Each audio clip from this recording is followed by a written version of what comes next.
Introducing National Streaming Sports, live and on-demand sports talk programming that you can access 24/7. For the premier sports talk experience, tap into our Roku channel. Start your mornings with Mac and Jack covering all the weekend sports action.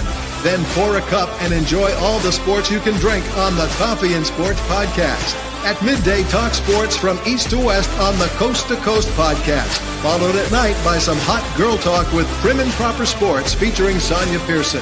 Talk boxing on the Gloved Fist. Yankee fans tune in for Start Spreading the News.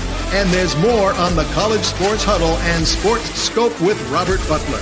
There are 20 podcasts in all and 70 weekly shows giving us a 3.4-star viewer rating.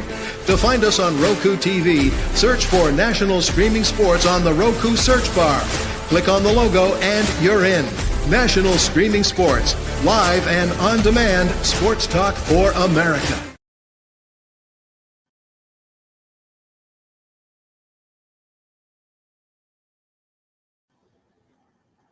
I'm Mac, CEO of National Streaming Sports Network and the host of the Mac and Jack Sports Show, and you're watching Our Lady of Sports, Sonja Pearson, host of Prim and Proper Sports. Thanks for watching.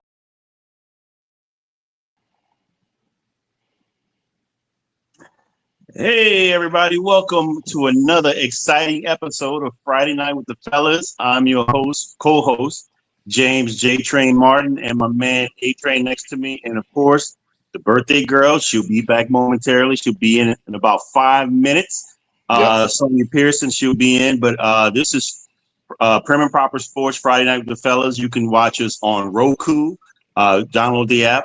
We're under the Streaming Sports Network. And you can also see us on YouTube and watch us on Facebook as well, and IG and TikTok. Catch some of the clips here and there.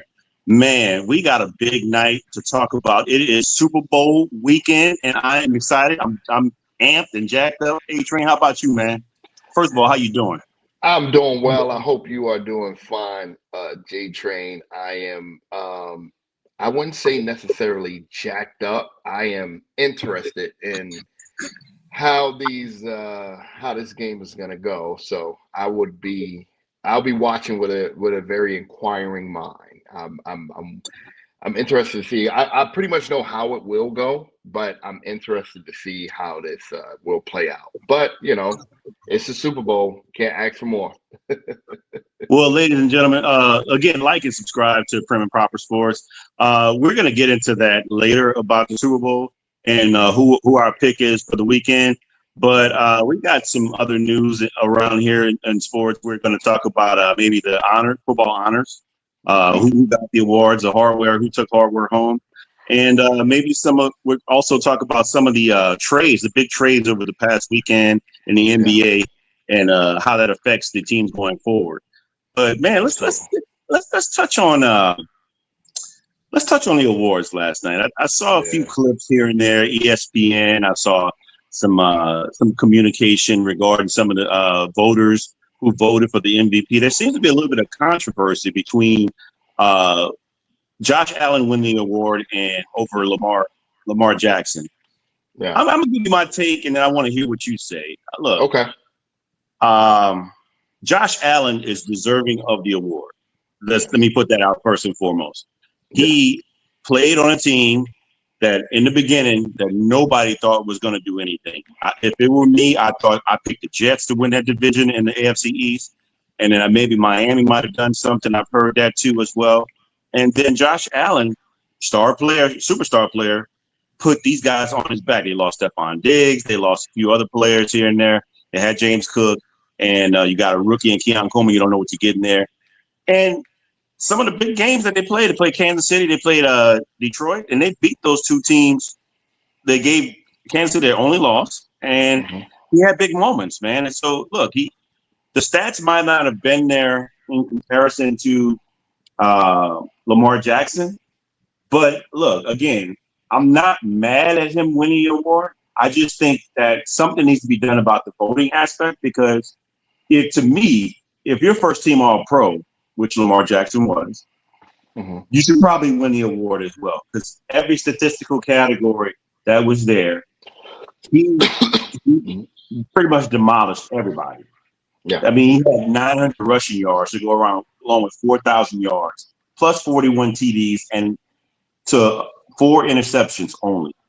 Pretty impressive, man. I think that's his best statistical year, even though he ran for 1,000, in his second year.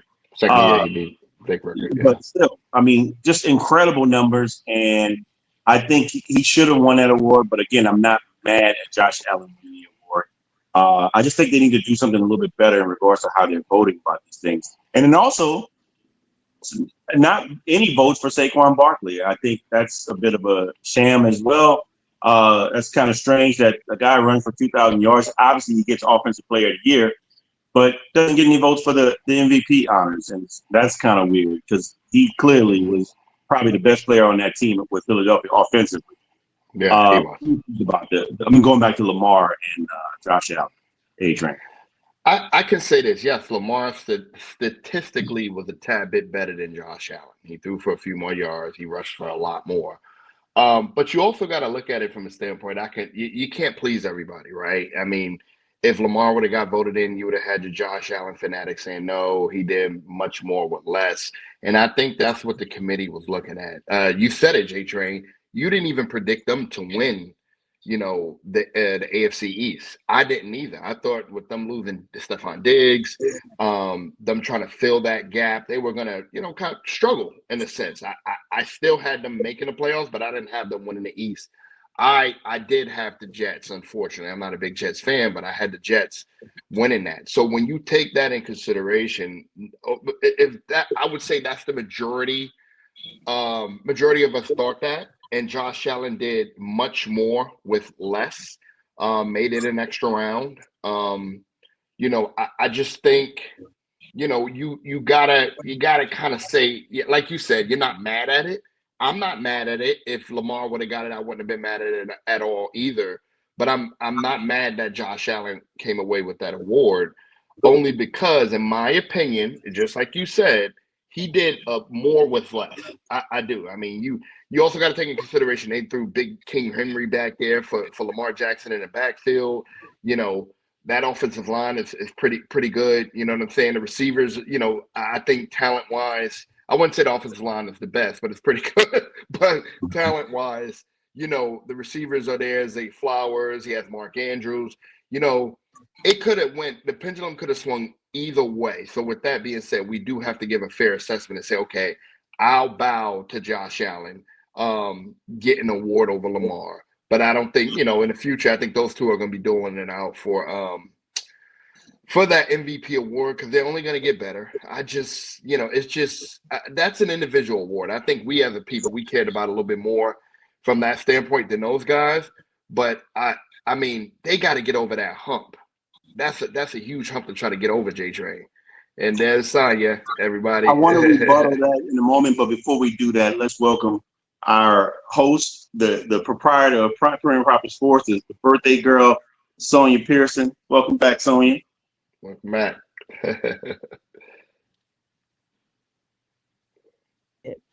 I'm muted. Already showing my age. Thank you guys so much for welcoming me. Thanks to Pink Fan Fur, who shouts out us all the time on all of her networks. You guys check her out. She's also held it down, for me while I was out in Hawaii. I am severely jet lagged. I'm gonna be honest. I got back in this morning. And with a 5-hour time delay and a 12-hour flight, I've literally been flying since last night. So I'm extremely tired, guys. I've been from Hawaii to Seattle and from Seattle to Atlanta. And the weather was not the best in Seattle, so there were some unforeseen delays. But I'm extremely happy to be here. Shout out to my friend Jen, who insisted that I wear this on my show tonight. She got me a 50th birthday queen sash and crown. I told her I'd pull the crown out, but girl, the sash was a lot. But so shout out to Jen Thorne, my friend, who will be shortly following me in a few weeks. And thank you guys. It's so good to be back. And one thing about flying, you have time to catch up on all the sports news. And I did just that. So I'm very familiar with, you guys did an amazing job last week holding it down for me. So thank you very much for that. And it seems to be a small delay on my side. Are you guys seeing a lag over here? Mm-hmm. A You little, guys Yeah, yes. a little bit. Yeah. are? All right, I'm gonna come back in. Okay, I'll be back, guys. Okay. So So J yeah, Train, I would love to hear that rebuttal from what we were yes. talking about. So I listened to James Jones on the show on Mm-hmm. ESPN. He made a great point, and he Mm-hmm. said, "I agree, what you said. Your assessment as far as what he literally had from a logical standpoint, that makes sense. That's what MVP should be. How most valuable you are to your team and what you are in the league. Yes. But with that said, Peyton Manning, Brett Favre, Aaron Rodgers, these guys, even Tom Brady, they had great players around them when they won the MVP. So why are we knocking Lamar Jackson for the same thing? For having great players around him. I mean, and who's to say he didn't make Derrick Henry's life a lot easier by having the type of quarterback that can run an RPO to be able to allow him more space to get those big runs that he used to get Yeah. that he wasn't getting last season. Even partially, he was partially hurt, but when he came Absolutely. to the Ravens, it opened the door for him a little bit. I think they helped each other. Yeah. But at the same time, we can't knock Lamar for that, man. I mean, I think No. I did also hear something about voters fatigue. Again, it's not Lamar's fault. I mean, it's like I heard Ryan Clark mention about LeBron James. The LeBron James should probably have more MVPs than he's had Mm-hmm. because He did I think more with less. he's Yeah. really competing against himself. It's like he Yeah. keeps being the same guy and he's getting better and he's got to be better and better each year to win an award that he's still Mm-hmm. dominant over everybody else. But I think voters probably want to see somebody else win, which it stinks. I'll be honest with you. Yeah. Because if you're the best, you're the best. Yeah. It's what it is. And I think that's kind of like where Lamar is right now. And that's another thing James Brown brought up. When he met Josh Allen in the season, they dominated them. The best player walked up the field with the winning team, and that was Lamar Jackson. And it's just hard to see this. But again, as we said before, I'm not mad at it. Yeah, I'm not, and just like everybody is fatigued about Kansas City, it's the refs. Listen, they're the best. When you're the best at what you do, you're gonna get fatigued. You know what I'm saying? So, shout out to those guys, man. I mean, either way, it could have went either way, and I'm happy that Our it went to host Josh Allen. Sonja is not just fatigued from the jet lag; she's definitely Absolutely. from Kansas City. Kansas City. I said the key word for I said the trigger word. That works The better than trigger. coffee. Thanks, Fern. And Fern, you guys, has a birthday as well. We're birthday twins for this month. He's Yep. towards the end of the month, so we'll be definitely shouting him out. So I'm kicking off the beginning, and Fern will be wrapping up the end. So, Oh yeah. Fern, is that a purple shirt you got on? No, it's a gray shirt. Listen, I didn't come with my Ohio State or Giants Well, shirt. I said it looked I'm gonna keep purple. it dull. I thought you were wearing our birthstone. So Well, you know what? If it's the birthstone, we'll go with the purple, but at definitely least it gray. looks, on air, it looks like a light purple, a masculine purple. I do want to chime in on, guys, before we move on. I just want to say I was shocked about the awards. I'm going to be honest. I was shocked. I am happy for Josh Allen, very well deserved, but I just don't understand the voting process. And Saquon Barkley, I know that they tend to give the MVP to quarterbacks, but at the end of the day, I was like, this dude broke Eric Dickerson's record. He broke franchise records. He was a first-year starter for that organization from a different organization and a rival nonetheless, to come in and to learn the plays of a different team off the rip and to hit the ground running, to know how to reserve yourself to reach the playoffs, in my opinion, was something that was overlooked. I think that awards and MVPs and whatnot should not be just granted based off of statistical measures. I think it's an overall picture. And in my opinion, Saquon could have been run those yards up, but he had a reserve. He knew there was a bigger picture.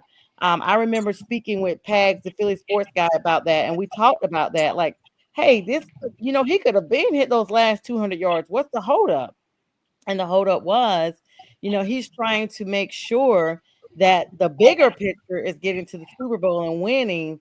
And when that happens, all this could, come in the backside of it. But of course, he's already broke those records. Eric Dickerson didn't want his record broke. Dude, you've had that record 40 years. Sit down somewhere. Pass it on. Like who does that? Who wants to hold a record so high that you wouldn't want to pass it on to your little brother or your little sister? Like that's what it's all about. It's not about just saying I'm the greatest forever. It's about, hey, I'm the greatest. Reach me, join me, and let's show the world together that other people can succeed just besides me. Like nobody's a god up in here. But I heard you guys talking about that. I think I was shocked that Lamar Jackson didn't get it, especially with him being accentuated with King Henry this year. That really helped him. But at the same time, I think that it actually hurt Lamar's chances of getting the award. And I say that because he ended up, like I think Fern was speaking about Zay Flowers, the fact of him being missing from that offense and him having to rely more on Likely and, of course, Derrick Henry removed the propensity of him getting that sole award. And basically, if anything, they looked at the other offensive players besides Lamar for getting the job done in Baltimore. Thank you, Tamikia. Thank you, Sora. Thank you, Tasha Mikia. Thank you, Sora. And thank you, Pink Fanfare. I did have a great trip. Thank you both so very much. I mean, but the voting process is what it is. And there's that. And yeah. Yeah. I guess the conversation, I know that's an individual award, but the conversation to me personally is them getting over that hump. I mean, Baltimore and Buffalo, mainly Buffalo, they just can't get over the hump, and they have to. I think those guys would have negated the MVP even nomination to get over the hump and get to the Super Bowl, at least get to the Super Bowl. That the AFC is tough and it runs through Kansas City. I mean, you get to the final level, what you say, J-Train? I was going to say, what did Michael Jordan say? They still got to come through Chicago. Still got to come through Chicago when you come through Kansas City. On his watch. But like, guys, in my opinion, that, and I don't want to go off subject, but that's when you got to do all the little things right throughout the season to make sure that you secure home field advantage, to make sure that you're healthy going down, getting down to the nitty gritty. You blast out of the gates, you're Minnesota, you're Detroit, and you're this great team, for 13, 14 games. And those last couple of games, injury bug. You're playing players that should not be on the field. You're not. I think Kansas City beats you up psychologically mainly because they know how to win. They know what to do, how to do it. They have the game plan. They know where to exert as much force as they need to right there in the mid-season. They make sure they go on a run. They secure home field advantage, and then they take off. You know what I'm saying? They take off. I would like to say I actually agree with that, like 1,000%, because every year we don't even think about Kansas City. They're kind of like that sleeping giant that you're like, okay, yeah, they're probably going to get there because that's what they're saying they're going to do. But they don't win every single game, and they don't play well every single game. Like we saw the Panthers almost beat them when the Panthers were not playing good. And when I saw that, I was like, oh, like I just remember us talking about it like, oh, no, they could be beat. Like they're not going to the Super Bowl because look how they almost lost. But like you said, they beat you psychologically. They'll take those L's and go home. They'll take those close calls and go home. Yep. But they're preserving the health of their offense. You don't hear about a bunch of people being laid out hurt. I think Pacheco was hurt for a little bit. You don't hear about, Patrick, except he rolled his ankle, but he went over there, took his steroid shot, took his line of cocaine and came on back out playing. I'm sorry, guys. I just feel like, what are y'all giving him that he's back out here? I mean, he's limping 5 minutes earlier, and now he's back out running like nothing happened. Like, what are those shots? I need them. A lot of people don't realize it takes a lot to not only win to get to one championship, but to go back to back and try to get 3 in a row. Only one team has done that in NFL history, and they did it twice. That's the Green Bay Packers. They did it from 29 to 31, and from 65 to 67. So, right, and they won all 3 games. I'm just saying. So it's just like it's a hard feat. And then not only that, you're playing more games than most teams. Most teams don't make the playoffs, and so you're playing more games, and you're winning those games. So everybody's bringing their best to you when they're trying to beat you. They know you're the big giant. I want to chop the tree down, the beanstalk. I want you to fall, and they're gonna give you their best. They might not give everybody else their best. They might be 1 in 15, but they're gonna give you their best, and they're gonna play you close. So I agree with that. And okay. Yeah, no, that's true, because we were just like, hey, if we beat the Chiefs, nothing matters. Like, to say that we beat them, the reigning Super Bowl champs, but I get they go it. back. Yeah, the Chiefs, they win wars, not battles. When you win battles, you have a merit on your chest. The Chiefs, they win wars because they know they're the best at clock management. They pick the right guys. When you have a solid quarterback, when you have a generational quarterback, you can do pretty much whatever you want. When it comes to draft picks, when it comes to just getting players out in the offseason, free agency. They just do all the right things. And it makes everybody mad. But I'll leave the merits. I'll take the wars. You know what I'm saying? Because they know exactly when to win, how to win, and they do all the little things right. And that's what makes champions. Just like the New England did, the same blueprint. They don't have to have, 2 to 3 stars. They don't have to go out of Philly and get a Saquon, try to get Miles Garrett, They don't have to do that because they do all the little things right. And that's what makes a champion over and over and over again. They do invest yes, sir. in getting good people, Noah Gray, Rashee Rice, Kareem Hunt. I mean, as if they needed anybody else. The Chiefs just seem to be the standard. I mean, they are America's team. Let's be clear. If you're talking about standards and plays, which is what America's team should consist of, not just a logo or a fan base.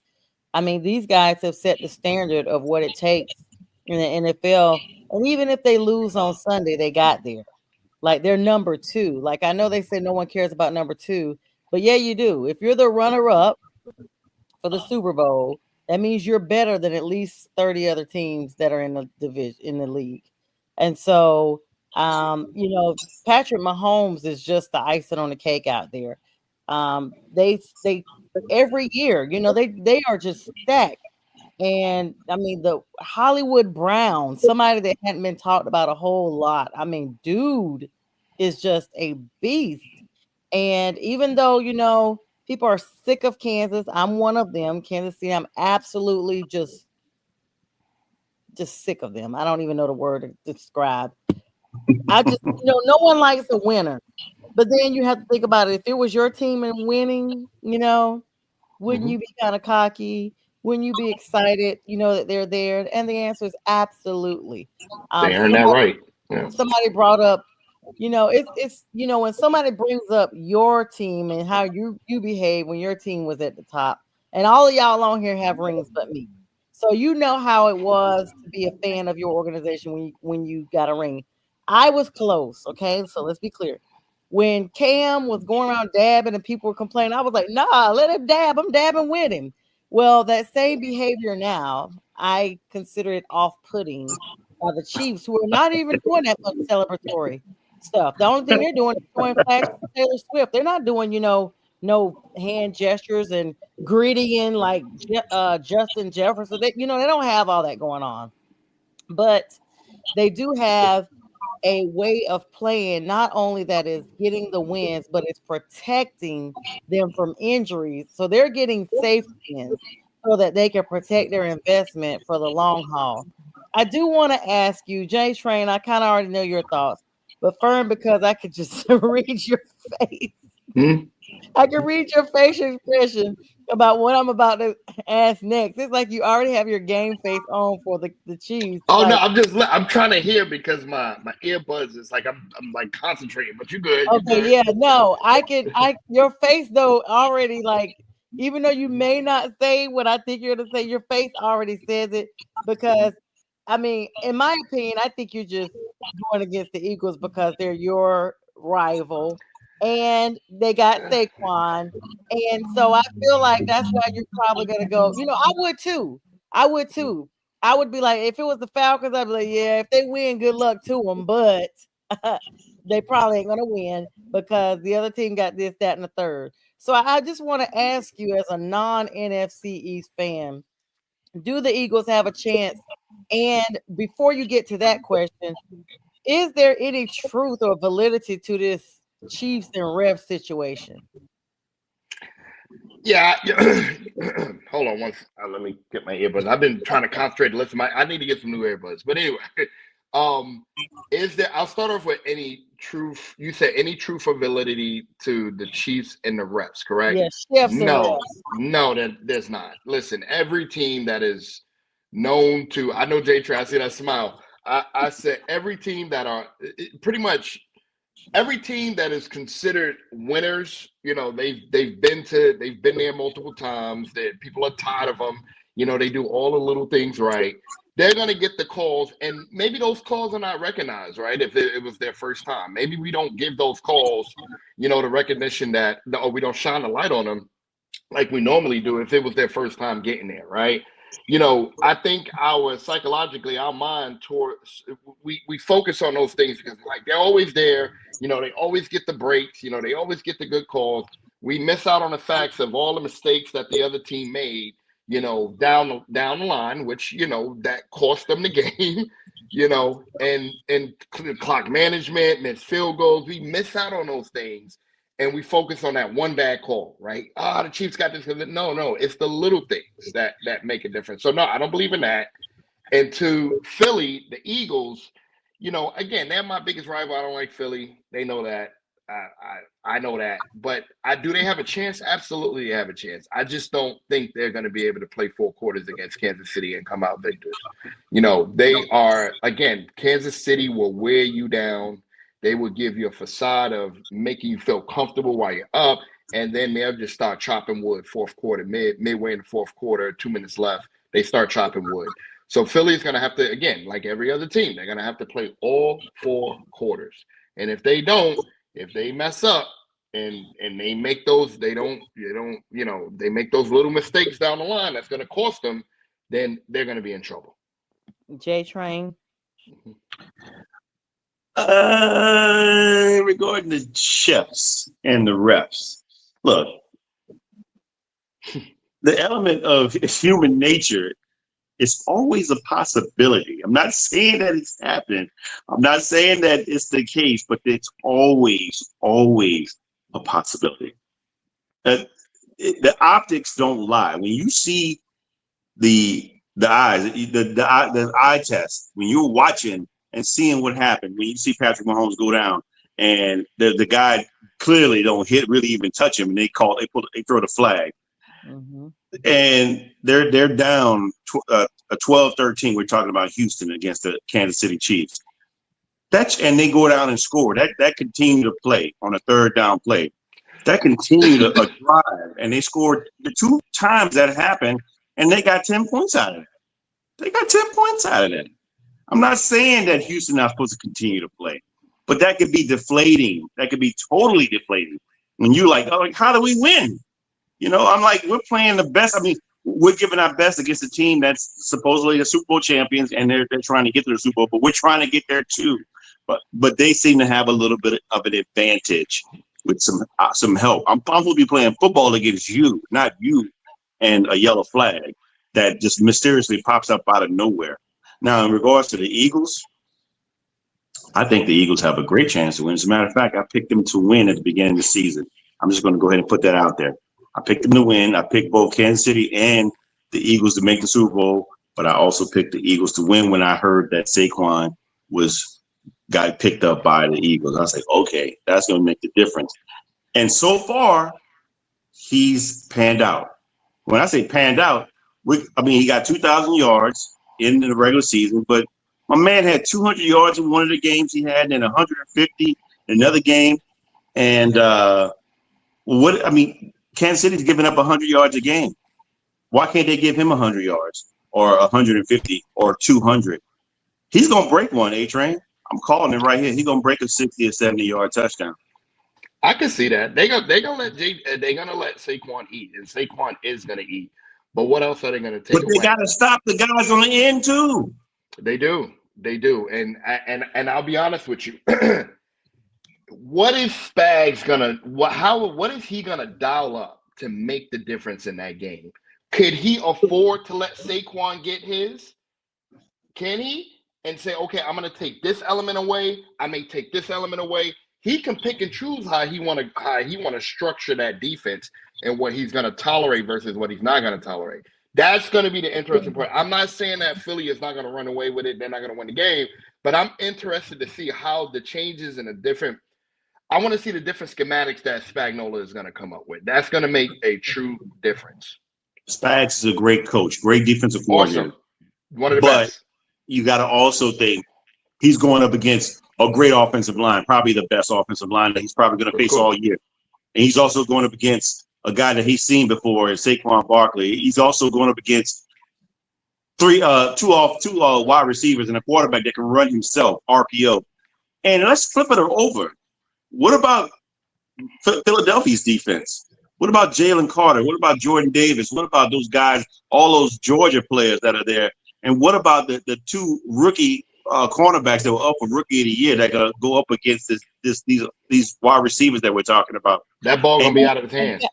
And guys, before we go, I hate you guys. We got a little bit past the halfway point here. We gotta let the Huddle Sports Network give their shout out. Please make sure you put a pin where we were stopping here. Guys, grab your favorite drink and snacks. Myself and the fellas will be right back.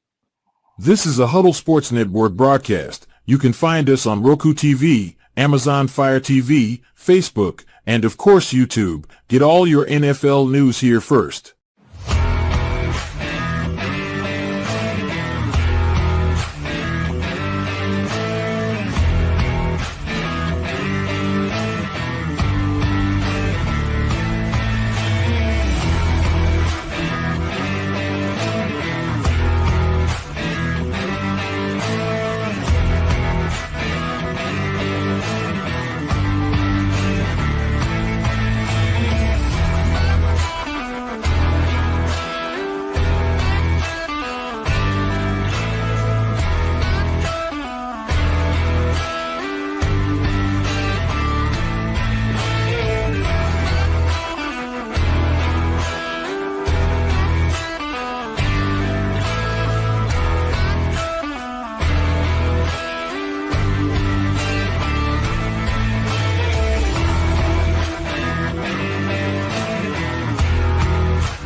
I can't believe J-Train got back before the song. I know the timing of it now. I know the timing of it. I literally removed you because I didn't want you to be seen out. That's funny. All right. So, hey, everybody, it's the second half of our show. I usually put it out there. We go to 10 o'clock on Roku on the Huddle Sports Network and Northeast Professional Sports, of course. But sometimes we might go a little bit longer. So, guys, I mean, I've missed you guys. If we go a couple of minutes over, it's perfectly fine as long as y'all don't got nothing to do. Now, we ain't gonna be up here like we would a couple of weeks ago. We was on like 45, 50 minutes because we had other people on here that was like, oh my God. I'm like, listen, this is not your show. This is our show. How y'all on here taking over our show? But anyway, this is Friday with the fellas, y'all, and this is just what we do. Fun, sports, fun, football, faith, all that good stuff. All right, guys, resume. And round two. Ding, ding, ding. Yeah, I don't see J-Train. You there, J-Train? There he is. Yeah, I'm here. back to that. That ball is going to be that. I'm going to let you continue. But Patrick, Mahomes is going to have that ball out of his hand much faster. It's going to be a much quicker release. To be honest with you, that front four is, I think Philly is dominant on both sides of the ball, right? It just all depends on how. I just think how is Kansas City going to overcome the talent differential, right? How are they going to draw up the plays? How is everything going to work out schematically to where they can say, you know what, we can get the edge if we keep doing this? They got to find their niche at the beginning of the game, and they got to run with it. Whether it's running the ball, whether it's passing, whether it's taking advantage, letting Saquon run and taking away the pass, it just all depends. But I agree with you, J-Train. It's going to be a game.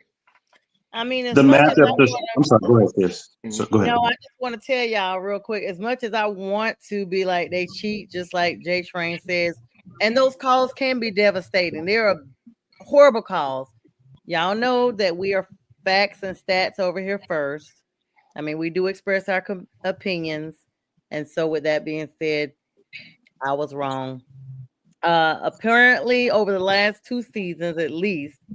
There is no evidence of the Chiefs getting any benefit from the referees in the 2023 season.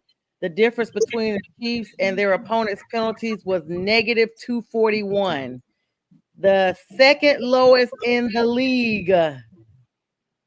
Number 2, this current season, the 2024-25 season, the Chiefs were flagged only 20 more yards than their opponents. So, with that being said, I digress. I want to hear it, J-Train. I hate it, guys. I freaking hate it. And so does America. So does America. It's always the possibility. That's all I said. I'm not saying that they cheated, but it's a possibility. They were very, in the words of 47, they were a very naughty team. They were nasty. And you're very nasty and very naughty team. Yeah. But look, they gotta. I mean, this is a game. I think it's gonna come down to the matchups, which I think both teams match up very well in all the position groups. It's just a matter of who turns the ball over or who has the ball last. And I just think that Philly will have enough this time. I mean, you got to think back, even without Saquon Barkley in 2022, if it wasn't for that fumble, I mean, the score was 38-33. I mean, 35 or something like that. Yeah, 35. It was a 3-point game. So, and Jalen Hurts had a phenomenal game outside of that fumble. He had a phenomenal game. So, I mean, I'm looking for them to bring everybody on the Philly and Kansas City to bring their A game. Because this is the Super Bowl, and who knows? Maybe a little voodoo might help Philadelphia down in New Orleans. It's very close. It's like 48-52%. Nobody can really call who's going to win this game. And let me be clear, you guys. I saw that Jalen Carter has been limited in practice because he's ill, and y'all know he is the defense of that Eagles defense. People thought Fletcher Cox leaving was going to be a huge gap. But Jalen Carter has come in and just hit the ground running. And 48% say the Eagles are going to win as of today, the win probability. And 52% say the Chiefs. Now, y'all know leading up, we got, 48 more hours? Like literally like 47 hours from now, we will be in the Super Bowl, y'all. And like 46 and a half, actually. 46 and 40 minutes. I'm driving down there in the morning. So. Oh my God! Listen, wow! Good luck. I know you. Listen, you need to come on. We need to pre-record some segments of just the area. Just that energy, just what it's like. To be a part of that. Like this is history. Super Bowl 59, I believe it is. Yeah. It's something. I'm not sure. Something like that. Yeah, because the Panthers are going back in 60, 10 years. So that's a good one, sis. I like that. Yeah, so 59. I mean, I'm when you drive across the Pontchartrain? The Pontchartrain Lake. Yeah. I was close. When you drive across that, you need to just go ahead and go live and just hey sis, I am here and I need you to go ahead and link me in. I noticed something here. I'm a little confused. Fern, under your name, there seems to be like a cutoff. It just says D. Is that deliberate? Yes, that's deliberate. Oh my God. D. Every want you to finish it, right? I wanted you guys to say it, especially J-Train. I wanted it to roll off his tongue. I wanted him to say, "What is that?" Oh, I And already know. for our new viewers coming on, y'all welcome to the show. This is like our show is like a combination of what we talk about all week in our group chat. Yep. We almost need to do like we need to do like a Friday with the fellas A and a Friday with the fellas B, because an hour is never enough time. And I was traveling and I just saw all the screenshots and stuff. We want to pivot away from the chefs. Okay. Good luck to whichever team wins. Mhm. This looks like my screenshot here with this LSU WRU. Is that your handwriting, Fern? Oh no, I think that's if it says LSU WRU, then that's That's our me. guy That's J-Train. me. Yep. That That's literally him. looks like how I did a screenshot with the same type script and font. All right, we'll have to talk about that in a minute. Let's pivot to the NBA. Lots of big freaking news. Yeah. NBA trade deadline, guys. Jimmy Bad News Bears Butler is now going over to be with Steph Curry. And I think Draymond and him are going to clash, you guys. I just feel it. I just feel it. What were your thoughts? I mean, Jimmy Butler has wanted to get out of Miami for a while. He refused to go back to a couple other organizations. He refused to sign an extension with two other teams. He said he was not going to go to. So the Warriors finally got him, and he's up out of there. Were y'all shocked that the Warriors were the team that he ends up going to? J-Train. Look, I was shocked that he got a team. Period. This is not new behavior. This is not new antics. This is something that he's done almost every location that he's been with. Whether it be Minnesota, Chicago, and then Miami. I don't think he really did nothing bad in Philadelphia, but I'm not sure. But look. Going to the Warriors, I think they already have something in a bit of a troublemaker in Draymond Green, and they know how to handle that. But now they bring in a guy that's 35 years old. He's had some injury history the latter couple of years of his career, and you're paying him guaranteed money in $112 million, a 2-year contract. Whew. They must really be trying to make a last-ditch effort to try to get a playoff push, because the guys aren't getting any younger. I mean, Steph is up there. And Draymond's up there, and they don't have Clay anymore. And then you get rid of Wiggins. Wiggins, last couple of, when he's on, but there's a lot of games that he's off too, so I can see why they let him go and he went down to Miami. But I think it's not going to really change much, sis. I don't think it's going to change much for them. I just think they're just too old. Even LeBron James and the Lakers last night without Luka. And without the kid, Mark, I'm sorry, the new center they took out of, Williams. They demolished him. And so 42 points LeBron had. LeBron had what, 42, 40? 42, yeah. And he says, I'm tired. He said, I'm tired. But I just don't see it. I mean, they may have an opportunity. What are they, 10th right now, 10th, 11th seed? Yeah, I think 11th, if I'm not mistaken. It's going to be hard for them. But I'll be interested to see what Jimmy does and how he meshes with that team. I think Steve Kerr can get them in line, to work together. And he's not no pushover. He's not going to be KD. He's not going to let Draymond handle him like Draymond handled KD. Let's put it that way. So I think they may work well together. But whether or not they do something with it, remains to be seen. Fern, were you surprised about that? And J-Train kind of led into, I was kind of saving the best for last, but he's already kind of put it out there. So we'll get to the Luka Doncic trade in a moment. Fern, were you surprised about Jimmy Butler? Like the fact that we kind of saw the writing on the wall, but the Warriors? Mm-hmm.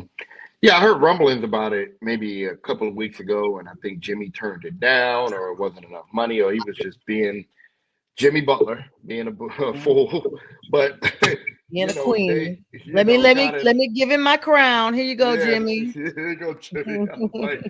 I was like, oh man, and I think I forgot what player gave him a warning. I want to say it was not Stephon Marbury, Carmelo Anthony. He reached out to Jimmy Butler and said they're gonna treat you like Stephon if you don't if you don't get it together. And and I'm not sure if he took those words to heart, or you're going to be a Stephon Marbury, you're going to be a Latrell Sprewell if you don't get it together. So I think he took those words from Carmelo to heart, and he went ahead and signed with Golden State, because I think they were working on that for a couple of weeks. Because I heard rumblings, Sonja and J-Train, I heard rumblings about him going to Golden State. So it's going to be interesting with, you got a lot of personalities on that team. You got Draymond, you got Steph, you got a lot of the young guys. Wiggins is gone.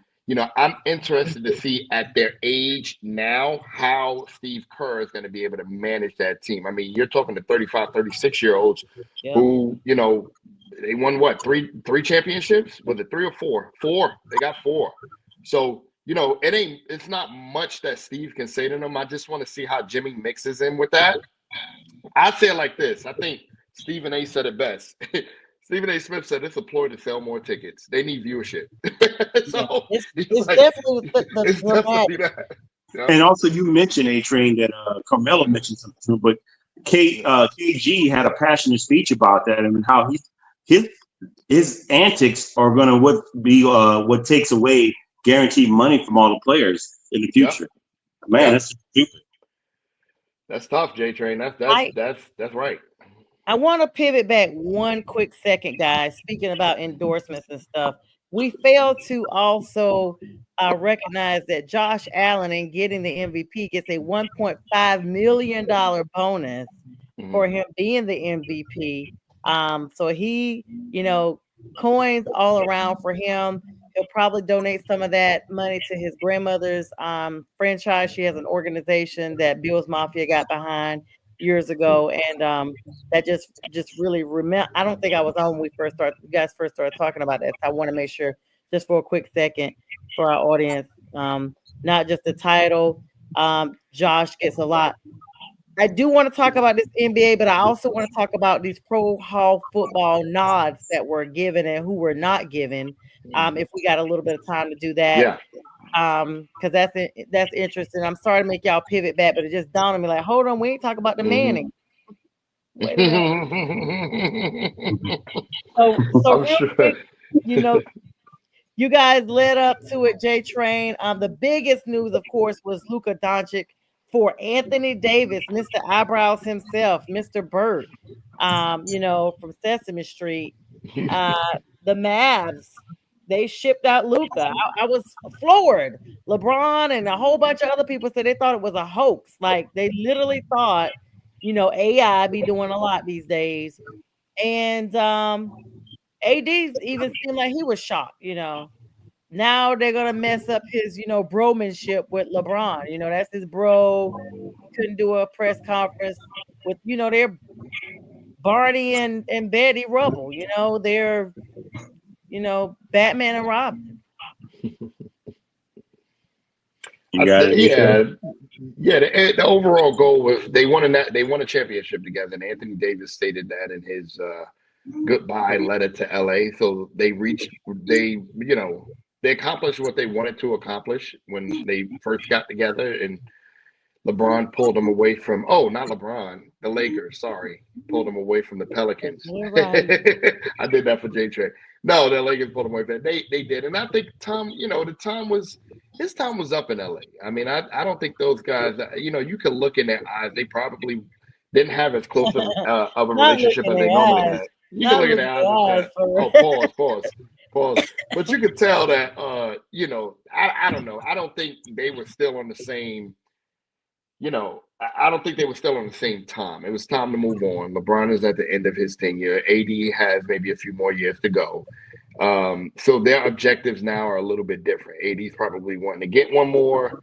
The Lakers saw an opportunity and they grabbed it, and it was a great opportunity. Lakers are trying to build for the future as well, too. Yeah, they are. And speaking of the future, Linda, Mac, thank you all so much for this platform. I know we told everybody to download the Roku app, showed Mac at the beginning, but definitely want to give acknowledgments out to Linda and Mac over there, the great producers who make this very platform available for us. So thank you both very much. I mean, J-Train, what were your thoughts on that whole thing? Were you shocked? I mean, I did think it was a hoax when I first saw it. I was like, okay, there's a bad connection over here where I'm at. I'll just follow up with that later. I didn't think it was a hoax, but I was definitely shocked. I mean, it was like everyone said, it's in shockwaves throughout the whole sports world. And when I read it and I saw all the different clips and the different videos on it, look, it comes down to somebody who doesn't stay conditioned, and you're going to give him 5 years, 350 million guaranteed.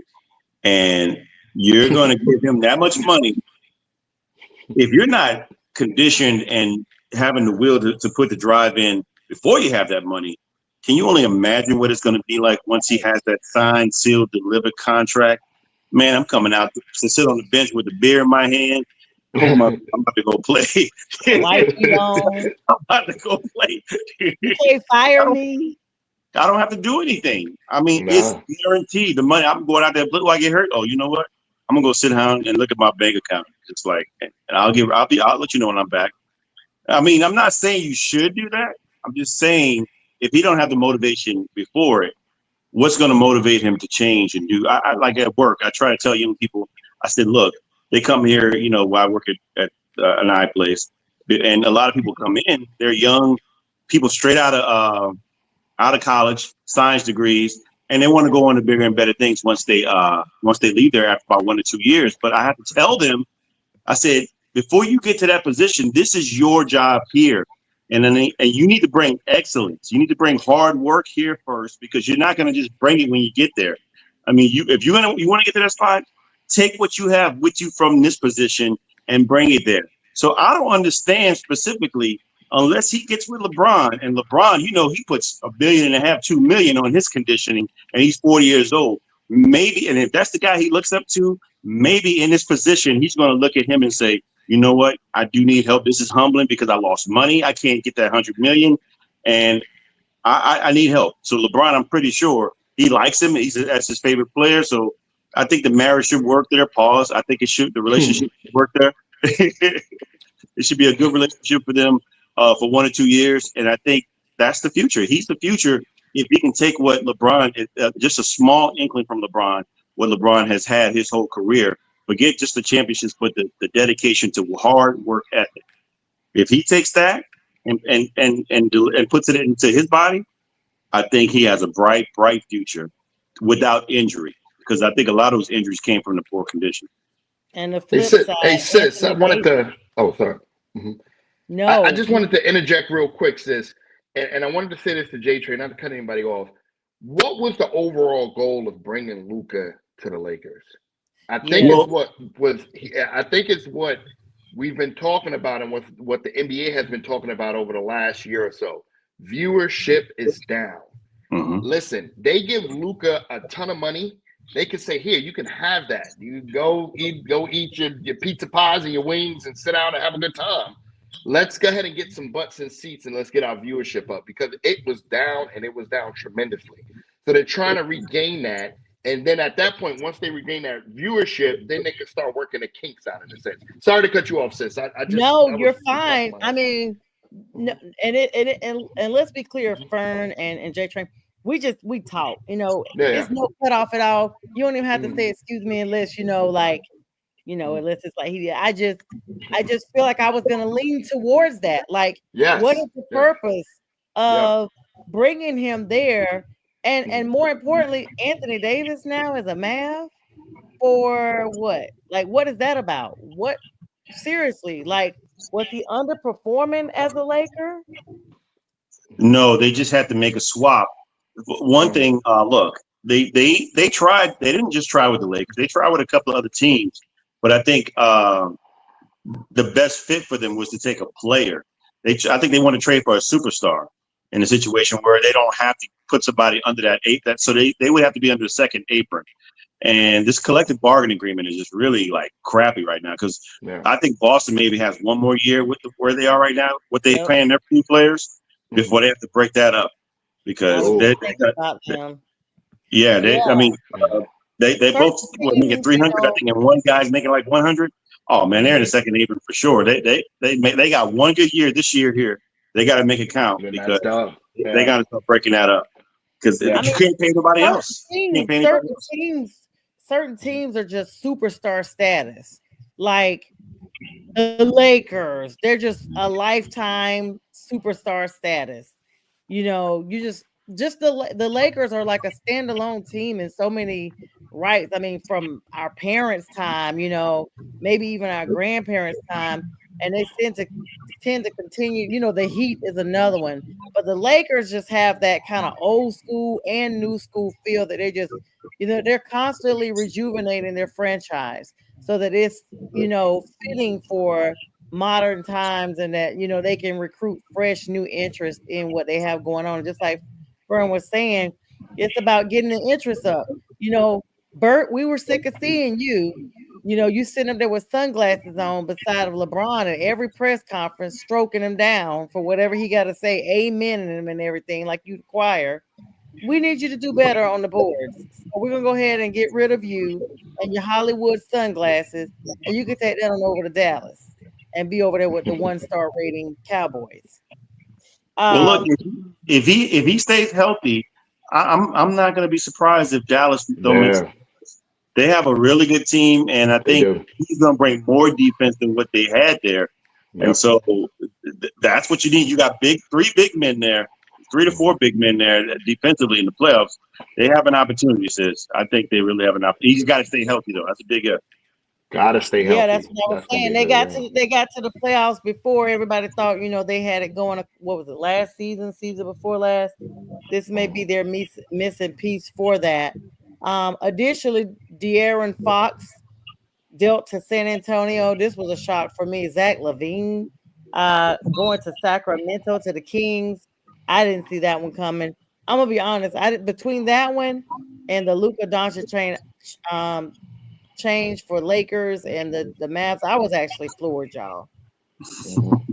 Oh yeah, it was some big news. You know, like I said, if Dallas, you know, in a sense, we may want to even say Dallas won that trade. You know, and I think they did. You know, they got a team that can actually go out there and win. You know, I'm not saying they just. I mean, last year they were in the conference championship, if I'm not mistaken. Mm-hmm. You know, just last year. And now you you take away Luka. You know, you keep Kyrie, even though I heard Kyrie is requesting a trade. You know, you keep Kyrie. If they can keep that team together, I think Anthony Davis can take them over the top. I really do. I really do. Yeah, we got some more last-minute receptions of teams. Of course, the deadline was February 6th, and that has now come and gone. Marcus Smart is going to the Wizards. That was a shock to me because I was like, hold on. You mean Marcus Smart from the Boston? Like, I didn't even know. Like, wow, okay, way to move that. Kobe Jones via the Kings. And let me back up. I didn't know Marcus Smart had gone to the Grizzlies first. So I missed that. So they actually got, in case people are like, wait a minute, no, he's with the Grizzlies. I know that. I was just saying I remember him from playing in Boston. Marcus Smart, Mr. Green hair tips. Is gone to the Wizards from the Grizzlies. Of course, Kobe Jones and Alex Lynn as well. And the 2025 first-round pick is also going to the Wizards from the Grizzlies. And the Grizzlies are going to receive Marvin Bagley III. They're going to also receive Johnny Davis and 2 second-round picks. And then the Kings are receiving Jake LaRavia via the Grizzlies. The Grizzlies, they just got rid of everybody. And the official release went to the Wizards. Then the Raptors got a 3-player deal. They got Brandon Ingram. Okay, guys. And then the Pelicans, that's J-Train's folks down in New Orleans, who at first they stole our name, the Hornets. Now they're back to the Pelicans, which is what they should. It's not J-Train's team, sis. Sorry. I know it's not, but geographically it should be. I said that on purpose for J-Train because he said he's not a Pelican fan. I know. We're truth finders over here. And speaking of truth finders, we may have to say goodbye to some of our audience. We thank you so much to the Roku family for watching us because it's the top of the hour. And we want to let you know this will be re-aired at 2 a.m. in its entirety. So if you have to drop off, you can show the re-air. And it also shows tomorrow on the Host Sports Network at 10 a.m. Eastern Standard Time. The Pelicans are getting Bruce Brown for J-Train's team, Billy for for J-Train's team, a first round pick and a second round pick. And the official release came between the Raptors and the Pelicans. The Warriors are acquiring, y'all, I told y'all I was tired. Butler, Jimmy Butler, that is, Mr. Mop Buckets, which there not been that many buckets, more like just a broom these days. Warriors are receiving him via the Heat. They're also getting 2 second-round picks and cash considerations. I mean, I thought Jimmy was enough, but clearly he's not. They're begging people to take him. And the Heat are going to receive Andrew Wiggins. They're also getting Kyle Anderson and Davion Mitchell, which is really good, Mitchell is. And a 2025 protected first-round pick via the Warriors. And you guys can check out all these other teams. There's a bunch of the teams. We just want to tell y'all about the top ones as we're at the top of the hour. So that was the NBA, y'all. Let's pivot back to the NFL. We had some pro football honors that went through this year. And a shocking one, these people didn't get their way, Super Bowl 50, they got their way. Okay, that's what they do, the Manning way. They were given that. They were gifted that Super Bowl, but not this time. Pro Football Hall of Fame says, you are worthy, but not on the first nomination. What were you guys' thoughts as was it Eli or Peyton? I don't even remember no more. Peyton's already in there. It was Eli. Eli, Booker Eli. They said no, sir. I'm with your guy, sis. Cam said if Eli deserved to get in, I need 2 jackets. Yes, sir. That first. So I mean, with Eli, I've always had a vendetta against Eli. I always, he has 2 rings. He has 2 chips. Whether we want to say we had 2 of the best defenses, one of the best offensive lines, we had Spags as our defensive coordinator, Coughlin was our head coach. We had a really solid team on both, really the defensive side of the ball a little bit more than the offensive side. But I'm looking at the gaps, right? With the 2 Super Bowls and 2 playoff runs that we really shouldn't have been in the playoffs at the time. And minus that, Eli was not a very good quarterback. I'm just going to be honest with you. I'm sorry. I'm going to say that. I know Kev is going to disagree. Shout out to my boy Kev. J-Train may agree with me, with this. I think Eli was in a right place at the right time. And I argue with a lot of Giant fans, just my buddies just around. I said, well, what if we would have got Phillip Rivers? All I want to have if we got Phillip Rivers. In my opinion, I think we would have won more with Phillip Rivers because he was more talented than Eli. Eli wasn't. He was in a right place at the right time. And us as Giant fans, we thank him. He'll never have to buy a slice of pizza ever again. But first ballot, was it first ballot, J-Train or Sonja? Was it first ballot or was this would have been first ballot this time? This would have been first ballot. Hall of Fame, honey. Yeah, no. He deserves to get in, but not right now. That's just my opinion, and that's coming from a Giants fan. And hello, Kata. I'm so sorry. We missed your comment earlier. He talked about the Eagles having to use flawless clock management and long drives. And he says hello to us all. Thank you, Pink Fan, for behind the scenes for addressing that comment because she went ahead and greeted him. I mean, he ain't the only one got snubbed. Y'all know, J-Train, I really don't give a flip-flop about him not being in no Hall of Fame. What were your thoughts? Look, Eli beat Tom Brady twice. And it wasn't just him. It was his defense. They were very low-scoring games, both those games. But Eli had great moments in his career. Mm-hmm. He's had great moments. He's been a very streaky quarterback. I heard Stephen A. Smith mention some of his stats, and they weren't, great to hear about. He's a 500 player, as far as record, 118 and 118. He's led the league in interceptions 3 times. And again, he's had hot moments when he was hot, but when he was cold, he's had some severe frostbitten cold moments. And I'm just like, wow. And A-Train can attest. I watched him when he played at Ole Miss, and I watched him when he played in the NFL. But he got, I wouldn't say lucky, but kind of lucky to have the kind of defense that he had and coaches that he had to be in the right place at the right time. And don't get me wrong, he had some great clutch moments. I mean, that one in Mario Manningham in 2011, Down the that was sideline, top notch. Yep. But those were moments. If you have to, like I heard the question, if you have to ask when you look at somebody and just if you can't just say, "Oh yeah, he's first ballot," then he's not first ballot. He's not deserving to be. You got to question him. And I had to do a lot of questioning regarding this guy. I don't think he should be a first ballot Hall of Fame. Not do he should he get in? Yes, at some point. Yes. But not first ballot. Not first ballot. I agree. Speaking of not first ballot, Darren Woodson, again, this is his second or third time trying to go up there, snubbed again. Adam Vinatieri, that was a shocker. He should have been in. Really, yeah, I heard Jack on Mac for sure. I heard Jack on Mac and Jack show this morning say that if you had to compare those two, Eli Manning and Adam Vinatieri, like say if Adam Vinatieri is a better at his position than Eli Manning is at his position, and Adam should definitely be in. Should have been in. Yeah, for sure.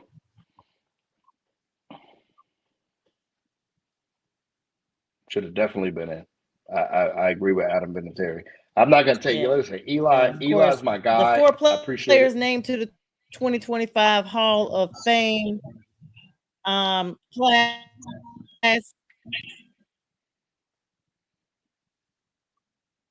think you just you there, J-Train? Yeah, I think she just got disconnected. Yeah. Well, yeah, I mean, yeah, can you hear me? Yeah, I'm here. Yeah. Yeah, I mean, yeah, Vinatieri should have been in, J-Train. Vinatieri should have definitely been in. I'm with you on Eli. You know, I'm probably the biggest Giant fan, but like you said, he had moments. And he also had really bad moments. He had bad streaks. And we could blame a lot of things for that. But, you know, should Eli be in at some point? Absolutely. First ballot? Not so much. Now, one could argue that the element of, again, human nature could be a play and role in why guys don't get in on first ballot. Like, for instance, T.O. If you look at T.O. and his resume, he should have been first ballot Hall of Fame. All hands down. I mean, I think his not getting along with the media, which most of them being writers, is the reason why he didn't get first ballot. But everybody, even his contemporaries, Deion Sanders, all of them say he should have been first ballot Hall of Fame. Shannon Sharp, they all said on the show today. Yeah. But in Eli's case, it's clearly obvious he should not be first ballot. No, not first ballot, and I think he understands that as well too. I'm like Cam. Cam said it best. He said, "I deserve to get in twice if he gets in first ballot." It was a great gesture, you know. That gesture for him even getting nominated for it was a great gesture, and that was because of the moments that he had. And he did probably the unthinkable, beating, you know, it's like beating Patrick Mahomes twice, you know. And with a team that really shouldn't have been there at that time, we just had we put it all together at the last minute, and we was able to win 2 Super Bowls. But yeah, you're right. I mean, I agree. I was never really a big Eli Manning fan. We waited too long to move on from him, just like we waited too long to move on from Daniel Jones. I'm not sure what it is about our ownership. I'm not going to say leadership. I'm going to say ownership. When they grab onto a quarterback, they grab onto him. There was a lot of opportunities that could have been, you know, Geno Smith, Patrick Mahomes, but because of Eli not offending him, we put ourselves back about 10 to 15 years, I think, in my opinion, with the success of the program. So I'm still sour about that with Eli, and that's kind of why he's not, you know, I love what he did. I love that. He's not the guy that I would, you know, say deserves to be first ballot. At some point, he'll get in, though. Right. At some point, he'll get in. No Peyton Manning, for sure. Yeah, he's no Peyton Manning. Welcome back. Oh, she's back. All right. Okay, guys, I don't know what's going on. Like, I literally hate this.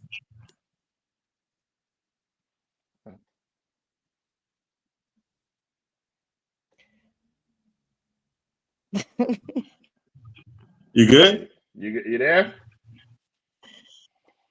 No, I'm not. I'm not here. Okay. Can you guys see me? I can. Yes. Y'all can see me? Okay, now there I am. Yeah. Now we can hear you.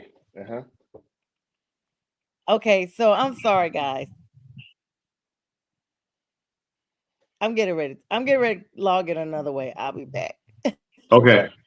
Okay. So So Darren Woodson, he didn't get in. no, only 4 people got in. It was Jeez. wait, who are the guys? I know Sterling Sterling Sharp, Sharp. That which was is great. awesome. Sterling Sharp was great. Yeah. Okay, here I am, guys. Okay, cool. Okay. Hold on. Go ahead and name the 4 so ready. Jesus. All right. Can y'all hear me now? For sure. Mm-hmm. Yep. Okay. So the people that got Darren Woodson got snubbed. And I Adam Vinatieri, of course, got snubbed. First brother duo, Shannon Sharp and his brother Sterling, are the first brothers now that are part of this esteemed group of gentlemen. And let me see who else. I had somebody else up here. Hold on, guys. This is what happens when you have to call in with your phone. Mm-hmm. It was that is extreme. That just lets you know how extremely competitive getting into the league, getting into the Hall of Fame is. um and as much as I thought that Vinatieri did earn the rights, he didn't. But you think about, you got Jared Allen, former Carolina Panther, former Minnesota Viking. I think he played with one other team as well. He's in there. Antonio Gates is in there Yeah, I'm happy for Antonio. as Yeah. He well. could have been got in. Yeah. Yes, Should have been yes, there. yes. These were really important people that, really the naysayers definitely weren't saying nay on this one, because these guys are extremely talented. It was long overdue. Just to talk a little bit about Jared Allen recorded 136 sacks in his 12-year career, the 12th most of all time, and twice leading the NFL. His career was the 22 he put up back in 2011. Just one sack shy of surpassing Michael Strahan for the most in a season. And you could appreciate that, Fern, because I know you're a Giants fan. He Mm-hmm. was also selected to all pro teams during his time with the Chiefs, Vikings, Bears, and then the Vikings again. Um, I don't know why they didn't give him all pro when he was at Carolina. I think that might be a misprint. I think he was also all pro in Carolina as well. Sterling Sharp, of course, the brother of Shannon Sharp, who has the podcast and all that stuff.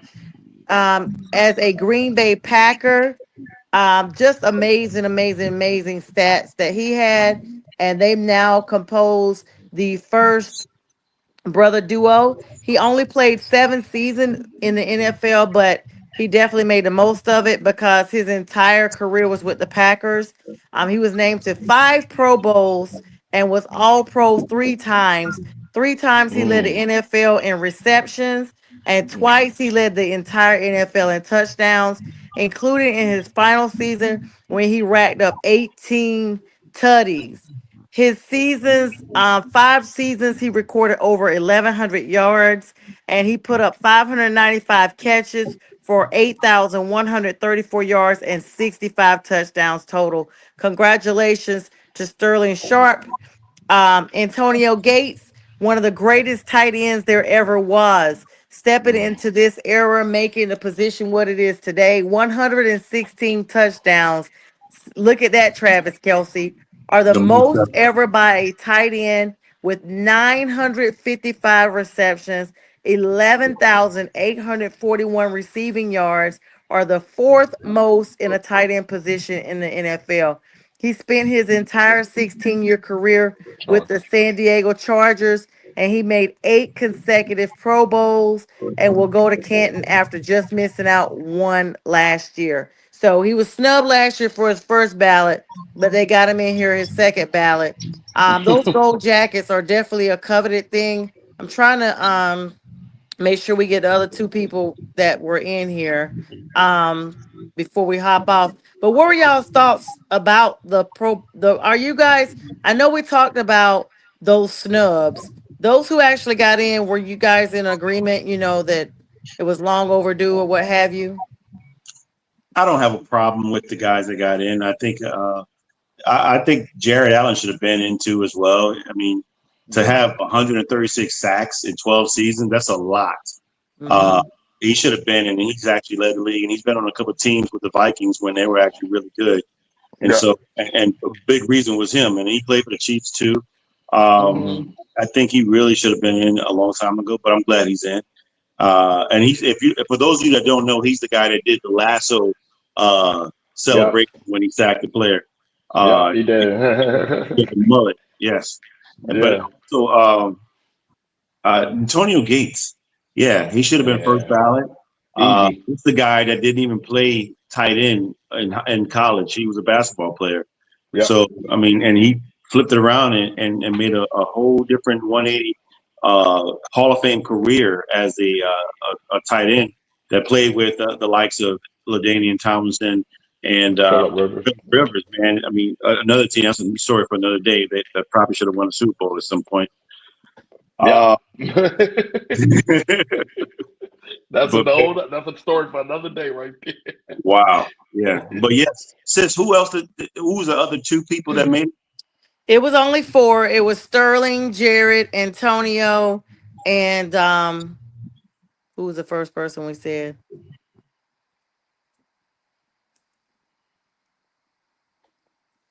Did Vinatieri get snubbed? Yeah, he got snubbed. Pink Fan First said Steve Smith got snubbed as well. Yeah. And he definitely did. Eric Allen, Jared Allen. Allen, yes. And they're Eric also, Allen. yes, Antonio Gates. So I get it why those guys, I'm just surprised that only 4 got in this year, but I get it why Eric Allen got in. He's got 54 interceptions. He played with the great Reggie White when they played for the Eagles. You know, I mean, and he played for the Saints too a couple of years, man. And I met him a couple of times in New Orleans, and really nice guy, humble guy, but he was a dominant cornerback. He had our first team All Pro. Man, yeah. But that Sterling Sharp, when you mentioned, a lot of people are going to be like, well, he only played a short time. Look. Make your mark. He made his mark, and he had an injury. I mean, he could have been a Hall of Fame. He could have had a long Hall of Fame career. Great player. He probably would have been on that Super Bowl team when they went 96. I just think that you compare him to the likes of Gale Sayers, whose career was cut short, but he went to the Hall of Fame because the short time that he was in, he had great numbers. And also Terrell Davis. Terrell Davis had the same amount of yards as Earl Campbell and Eric Dickerson the short time that he played, and he was dominant. One of those Super Bowls was on his back. It was. That Broncos Super Bowl. He definitely was not the leader of that team. It was Terrell Davis, 5th round draft pick. But yes, so Sterling Sharp was on a trajectory of being like a great player. He was a great player, but I mean like superstardom, and it just got cut short. Yeah, and speaking of cutting it short, this is our time for tonight. Always a great time with Friday Night with the Fellas. We air live every Friday at 9 p.m. Eastern Standard Time. We re-air at 2 a.m. on Roku Northeast Professional Sports, and on Saturdays at 10 a.m. Eastern Standard Time with the Huddle Sports Network. Fern, J-Train, always great to have you. Pink Fan Fur, thanks for working behind the scenes. Thank you, Bo Crouch, for the demographics that you guys see behind me in the backdrop. Thank you, everybody, for all the likes, loves, comments, shares, follows. Check us out on YouTube, Prim and Proper Sports. And with that, Sunday, Super Bowl Sunday, J-Train and myself will see you both on this Sunday morning big sports show. Fern will be joining us again because sometimes Fern and I just pop up like, hey, sis, let's just do this. Let's just do a little. Do it. Like last year after the Super Bowl, we just went live off the rip just for no reason. Yeah, right off the rip. Yeah, we did. And so we may be doing that, y'all. Hey, I'm not doing nothing after the Super Bowl. So stay tuned. You know, you just never know when we go live. That's why you got to always subscribe so that you too can be in the know when we go live. And thanks, guys, for all the likes and loves as well tonight. And of course, the birthday love that you all are sharing. I'm celebrating 50 straight days of 50. So with that, myself and the fellas will wish you guys a good night, and we'll see you when we see you.